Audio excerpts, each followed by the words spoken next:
The Newsday continues here on One News Now. I'm Diego Castro. The Philippine Statistics Authority is reporting inflation data for February. Let's listen in. Yusek Dennis Mapa. Magandang umaga sa ating lahat. Ang Philippine Statistics Authority ay mag-uulat ng antas ng inflation sa bansa para sa buwan ng Pebrero 2023. Ang headline inflation, ang pagtaas ng presyo ng mga produkto at serbisyo sa bansa, ay bumagal sa antas na 8.6% nitong Pebrero 2023. Noong Enero 2023, ang inflation ay naitala sa antas na 8.7% at 3.0% naman noong Pebrero 2022. Ang average inflation mula Enero hanggang Pebrero 2023 ay nasa antas na 8.6%. Ang dahilan ng pagbagal ng antas ng inflation nitong Pebrero 2023 kaysa noong Enero 2023 ay ang mas mabagal na paggalaw ng presyo ng transport. Ito ay may 9.0% inflation at 100% share sa pagbaba ng pangkalatang inflation sa bansa. Ang nag-ambag ng malaki sa pagbaba ng inflation ng transport ay ang mas mabagal na pagtaas ng presyo ng mga sumusunod.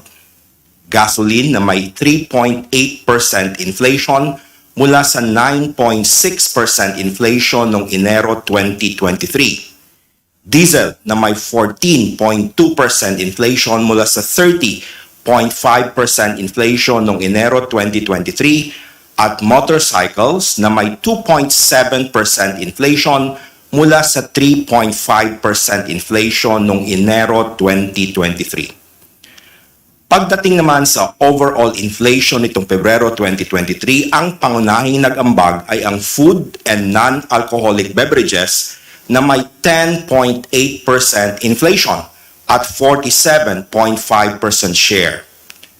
Ang mga pangkat ng pagkain na pangunahing nag-ambag sa inflation ng food and non-alcoholic beverages ay ang mga sumusunod: vegetables, tubers, cooking bananas at iba pa, partikular ang sibuyas na may 33.1% inflation. Fish and other seafood tulad ng tilapia na may 9.9% inflation. At meat and other parts of slaughtered land animals gaya ng manok na may 6.5% inflation.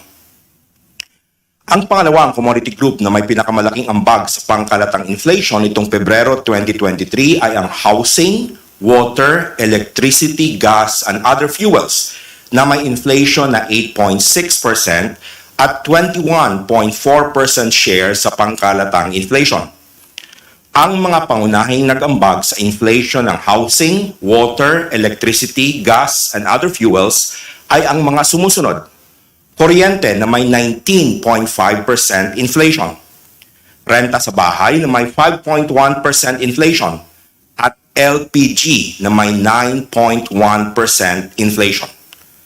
Ang transport ang ikatlo sa may pinakamalaking ambag sa pangkalatang inflation nitong Pebrero 2023. Ang commodity group na ito ay nagtala ng 9.0% inflation at 9.5% share. Ang mga pangunahing nag-ambag sa inflation ng transport ay ang mga sumusunod: other passenger transport by road tulad ng pamasahe sa jeep na may 14% inflation, diesel na may 14.2% inflation, at passenger transport by bus na may 10.6% inflation. Sa 13 commodity groups, isa lang ang nagpakita ng pagtaas ng presyo ngunit sa mas mabagal na antas nitong Pebrero 2023. Ito ay ang transport na may 9.3% inflation. Samantala, Siyam ang nagtala ng mas mabilis na pagtaas ng presyo nitong Pebrero 2023. Ito ay ang mga sumusunod: food and non-alcoholic beverages na may 10.8% inflation, alcoholic beverages and tobacco na may 11% inflation, clothing and footwear na may 4.8% inflation, furnishings, household equipment, and routine household maintenance na may 6.2% inflation. Health na may 4.0% inflation. Information and communication na may 0.8% inflation. Recreation, sport, and culture na may 4.4% inflation. Restaurant and accommodation services na may 8.1% inflation. At personal care and miscellaneous goods and services na may 5.3% inflation. Nanatili naman sa kanilang antas ng inflation noong Enero 2023 ang mga sumusunod. Housing, water, electricity, gas, and other fuels na may 8.6% inflation. Education services na may 3.6% inflation. At financial services na 0% inflation. Samantala, ang core inflation sa bansa ay bumilis sa antas na 7.8% nitong Pebrero 2023. Noong Enero 2023, ang core inflation ay naitala sa 7.4% at 1.9% naman noong Pebrero 2022. Pagdating sa National Capital Region, ang headline inflation nitong Pebrero 2023 ay tumaas sa antas na 8.7%. Noong Enero 2023, ito ay naitala sa antas na 8.6% at 1.9% naman noong Pebrero 2022. Ang pangunahing dahilan ng pagtaas ng antas ng inflation sa National Capital Region ay ang mas mabilis na pagtaas ng presyo ng housing, water, electricity, gas, and other fuels na may 7.7% inflation at 52.5% share sa pangkalatang inflation nitong Pebrero sa National Capital Region. Ang nagambag ng malaki sa pagtaas ng inflation ng housing, water, electricity, gas, and other fuels ay ang mas mabilis na pagtaas ng presyo ng mga sumusunod. LPG na may 9.4% inflation mula sa 2.9% inflation noong Enero 2023. Kuryente na may 13.0% inflation mula sa 11.8% inflation noong Enero at renta sa bahay na may 5.9% inflation mula sa 5.7% inflation noong Enero 2023. Ang pangalawang commodity group na nagpakita ng mas mataas na antas ng inflation sa National Capital Region ay ang furnishings, household equipment, and routine household maintenance na may 6.9% inflation at 18.9% share sa pagtaas ng inflation nitong Pebrero 2023. Ito ay dahil sa mas mataas na presyo ng mga sumusunod. Domestic services na may 11.9% inflation mula sa 7.1% inflation noong Enero 2023. Other non-durable household goods not elsewhere classified, kagaya ng timba, na may 6.4% inflation mula sa 5.0% inflation noong Enero 2023 at household cleaning and maintenance products gaya ng detergent soap na may 4.5% inflation mula sa 3.3% inflation noong Enero 2023. Ang pangatlong dahilan ng pagtaas ng inflation sa National Capital Region nitong Pebrero ay ang restaurants and accommodation services na may 10.9% inflation at 15.4% share. Ito ay dahil sa mas mabilis na pagtaas ng presyo ng restaurants, cafe, and the like na may 10.9% inflation mula sa 10.4% inflation noong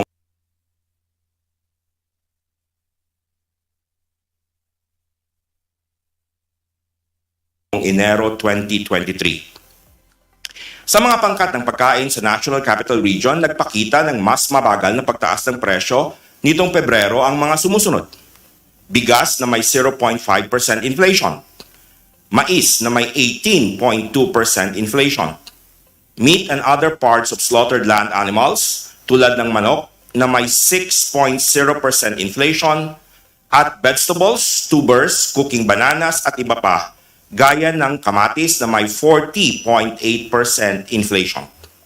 Samantala, nagpakita naman ng mas mabilis na pagtaas ng presyo ang mga sumusunod na pangkat ng pagkain sa National Capital Region.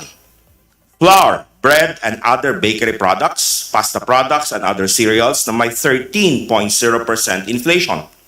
Fish and other seafood, particular ang dilis na may 10.3% inflation. Milk other dairy products and eggs gaya ng powdered milk na may 15.9% inflation. Fruits and nuts tulad ng saging na may 21.2% inflation. Sugar, confectionery, and desserts gaya ng ice cream na may 28.7% inflation at ready-made food and other food products not elsewhere classified tulad ng infant formula na may 14.3% inflation. Samantalang oils and fats ay nanatili sa antas na 20.8% inflation nitong Febrero 2023. Sa mga lugar sa labas ng National Capital Region, ang inflation nitong Pebrero 2023 ay bumagal sa antas na 8.5%. Noong Enero, ito ay naitala sa antas na 8.7% at 3.4% naman noong Pebrero 2022. Sa mga lugar sa labas ng National Capital Region, ang pangunahing dahilan ng pagbagal ng antas ng inflation ay ang transport na may 8.5% inflation at 83.7% share sa pagbaba ng inflation nitong Pebrero 2023. Ito ay dahil sa mas mabagal na pagtaas ng presyo ng mga sumusunod. Gasoline na may 4.0% inflation mula sa 9.8% inflation noong Enero. Diesel na may 14.4% inflation mula sa 30.9% noong Enero 2023. At motorcycles na may 2.8% inflation mula sa 3.6% inflation noong Enero 2023. Ang pangalawang nag-ambag sa pagbagal ng antas ng inflation sa mga lugar sa labas ng National Capital Region ay ang mas mabagal na pagtaas ng presyo ng housing, water, electricity, gas, and other fuels na may 8.9% inflation at 16.3% share sa pagbaba ng inflation nitong Pebrero 2023. Ito ay dahil sa mas mabagal na pagtaas ng presyo ng kuryente na may 21.5% inflation mula sa 25.4% inflation noong Enero 2023.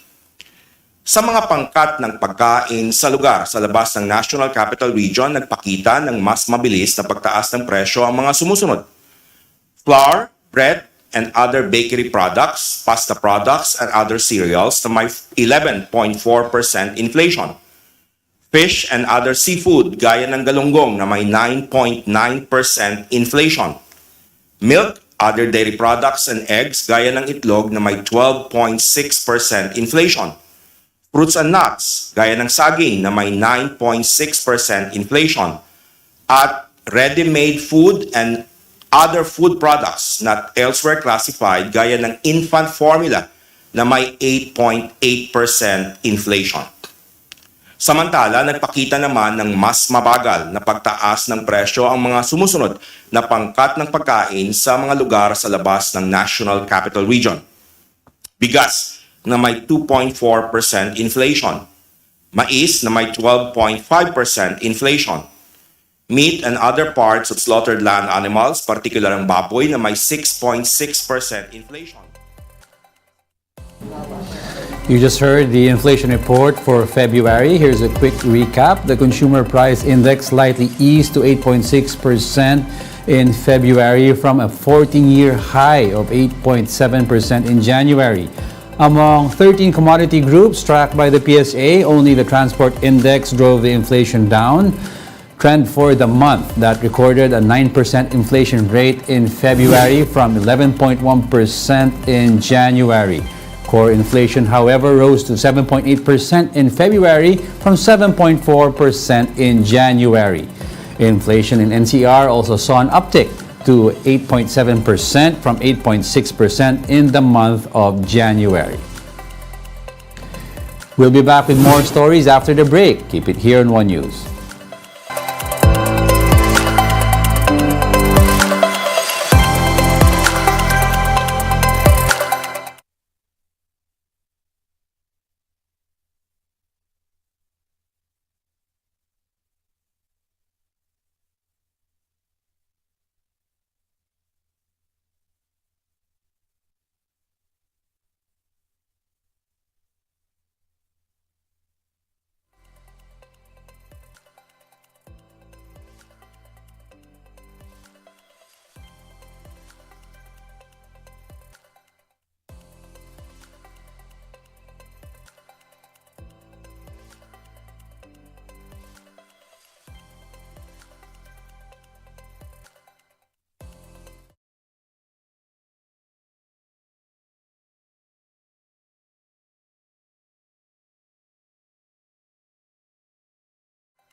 You're still watching One News Now. I'm Diego Castro.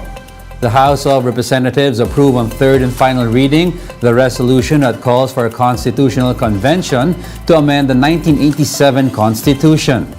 301 lawmakers voted in favor of the resolution. 6 others voted against it, while 1 abstained from voting. As one of the authors of the resolution, House Speaker Martin Romualdez hopes to amend the economic provisions of the Constitution to allow more foreign investments to enter the country. However, Albay Representative Edsel Lagman warns that with CONCON, the amendments to the Constitution may go beyond the economic provisions.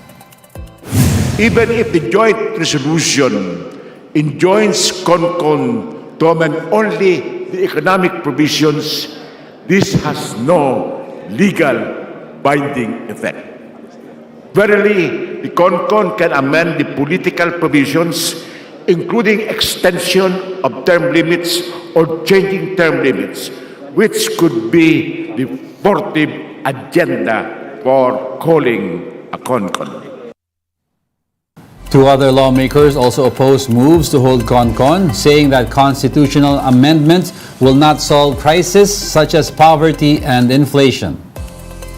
We do not need to delve into the costly and time-consuming task of amending the Constitution in order to foster economic growth. Instead, we should continue introducing new legislations and amending existing ones to address pressing economic issues, particularly if urgency is our main concern. Madam Speaker, wala sa Chacha at CONCON ang solusyon. Ang totoo, binubuksan ng Chacha ang pinto sa mas marami pang konsumisyon. Senators have condemned the assassination of Negros Oriental Roel De Gamo and other government officials. Senator Risa Ontiveros said an investigation should be carried out for these, quote, political killings. De Gamo, who was shot dead inside his compound, is the latest victim in a spate of killings targeting local officials. Unang mga buwan pa lang ng bagong administrasyon, mayroon ng 7 pagpatay at mga tangkang pagpaslang at karamihan ay ginagawa sa pampublikong lugar. Lubahang nakababahala rin ang mga pagpatay na ito dahil ang involved ay mga dating nasa uniformed service. Meanwhile, Senator Joel Villanueva called on fellow lawmakers to intensify their individual security. Villanueva said he and at least 6 other senators underwent practice shooting over the weekend. Security protocols, yes, not just here in the Senate, but also whenever we go out, lahat kami may mga advocacies about it. Is that we are all up for the job, and we are all up for ensuring that we will do our part in rejecting itong so-called fear that these rascals are trying to inject. And those are the top stories of the hour. Join us again at 9:45 a.m. as we continue to monitor the day's biggest stories. I'm Diego Castro. We are One News. All sides, all the time.